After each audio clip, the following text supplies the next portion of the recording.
కూర్చుని బయట media channel వాళ్ళు ఉన్నారు. ఆ అమ్మాయి ఏమంటుందంటే, ఒక లాయర్ గారు అడిగారు, అమ్మాయిలు ఇది ఎలా సాధ్యమవుతుంది అమ్మ అంటే, ఆ రాధిక చెప్పిన అమ్మాయి ప్రకారం ఏంటంటే, సార్ వాడు అంగం ఒకటి లేదు గాని మొత్తం మగవాడు ఏం చేస్తాడు అంతకంటే ఎక్కువ చేస్తాడు సార్, నేను ఆడదాన్ని ఇంకెక్కువ చెప్పుకోలేను అని ఆ మాట అనింది అమ్మాయి. ఇంకా అర్థం చేసుకుని దీనికంటే ఒక పేరుంది సపరేట్ గా, మనం ఎవరిని కించపరచంగా దీనికంటే ఒక అమ్మాయిలు ఏంది పెళ్లిళ్ళు అంటే, సో దీనికంటే ఒక పేరుంది, అది లెస్బియన్.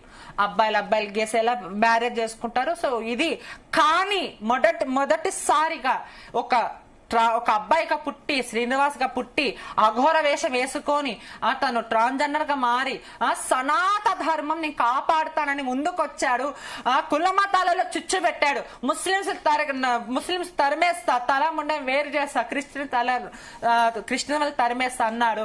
ముత్యాలమ్మ గుడి ధ్వంసం చేసిన వ్యక్తిని నువ్వు ఆ రోజు పోరాడావో లేదో గానీ ఆ రోజు వానికి శిక్ష పడేలాగా చేస్తాను. శిక్ష పడే దాంట్లో ఏముంది ఏంటంటే, సనాతన ధర్మం అంటే ఏంటంటే పోలీసు వాళ్ళని ఇష్టం వచ్చినట్లు. వీడియో చూస్తే మీకు అర్థమవుతుంది, ఏరా పోరా నాకు ఎన్నెన్ని ఇలాంటి మాట. ఇదైనా సనాతన ధర్మం నువ్వు నేర్చుకునింది? ఎవరిని పరువు తీయడానికి నువ్వు ఇంకోసారి ఏపీ తెలంగాణలో వచ్చి సనాతన ధర్మం ఆడపిల్లల కోసం ఉన్నాను అంటే గిన నిన్ను మాత్రము మేము ఊరుకునే ప్రసక్తే లేదు. ఈ రోజు నీ వల్ల మేము అన్ని రంగాల్లో ఉన్న ఒక ట్రాన్స్జెండర్ గా ఈ రోజు నీ వల్ల మేము చాలా మంది పరువులాగా మమ్మల్ని మాట్లాడుతున్నారు. నీ వల్ల మేము చాలా బాధపడుతున్నాం. ఎగ్జాక్ట్లీ మాధురి గారు, మీరు అన్నట్లు మీరు నిజంగానే మీకు ఇప్పుడు ఏదైతే సమాజంలో మీరు చాలా ఫేస్ చేసి ఇప్పుడు ఈ స్టేజ్ కున్నారు, మీకు కూడా ఇప్పుడు సమాజంలో ఒక గుర్తింపు వస్తుంది. ఇలాంటి టైంలో ఈ అఘోరి మీ పేరు పాడు చేస్తుందని మీరు అంటున్నారు కాబట్టి, అంటే ఆమె ట్రాన్స్జెండర్ కాదని మీరు ముందు నుంచే ఫైట్ చేసినప్పుడు ఎందుకు పలానా కేసు వేయడానికి, అంటే మీకు సమాజంలో ఇప్పుడు అంటే ఒక గుర్తింపు వచ్చింది, మీరు కేసు వేసినా అది ఫైల్ అయ్యేది, ఆ రకంగా పోలీసులు చర్యలు తీసుకుంటుండే, మరి మీరు ఎందుకు ట్రాన్స్జెండర్ కమ్యూనిటీస్ అందరు వెళ్లి అఘోరి పైన కేసు వేయడానికి ప్రయత్నించలేదు? So Sunday first of all Sunday వచ్చింది మీడియా ఛానల్లో, అప్పుడు బయట పెట్టి దీని గురించి స్పందిద్దాం అనుకున్నా నేను. సో మనకెందుకులే అని సండే స్పందించినప్పుడు స్టార్టింగ్ కూడా మేము ఎప్పటి నుంచి కూడా కొట్లాడేదంటే, ఈ గవర్నమెంట్ ఆఫ్ వేస్ట్ గవర్నమెంట్ అని నేను చెప్పాను. ఇంత ఒక చిన్న పిల్లల్ని చేసింది, వాళ్ళని చేసింది, వీళ్ళని చేసింది, వాళ్ళు లోపల పెడుతున్నారు. కానీ మళ్ళీ మన ఇజ్జతులు కాపాడుకుంటా ఆడ కొట్లాడ పెట్టిన లోపల ఎందుకు పెడతలేరమ్మా? ఇది ఇవాళ ఒక దిక్కున చూస్తే ఇన్ని గలీజ్ హాస్టల్ అయినాయి, వాని దిక్కుకేని ఒక డూప్లికేట్ అని తెలుసు. అంత చేసినాక కూడా వానికి ఏడబడతాడు కుల్లా రైట్స్ ఇచ్చారు.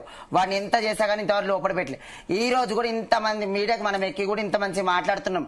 ఏంది మన ఇజ్జత్ మనం కాపాడుకోవాలి. మళ్ళీ ఇజ్జత్ తీసేవానికి ఒక్క రోజు కూడా మళ్ళీ పోలీసు వాళ్ళు అరెస్ట్ ఎందుకు చేస్తలేరు?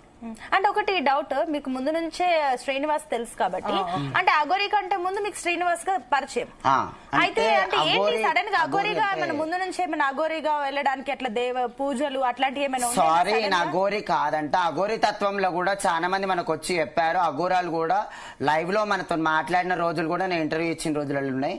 కానీ ఇది ఏంటంటే మాత్రం అఘోరి ఫస్ట్ స్టార్టింగ్ లో బాయ్ లాగా వచ్చాడు. మేము స్టార్టింగ్ చూసింది ఒక బాయ్ గా చూసాం. బాయ్ గా చూసిన తర్వాత కొన్ని రోజులు కనిపించలేదు, అసలు ఎవ్వరు కనబడలే. తర్వాత సిజేరింగ్ ఆఫ్ చేసిపించుకొని వచ్చాడు లేడీ లాగా.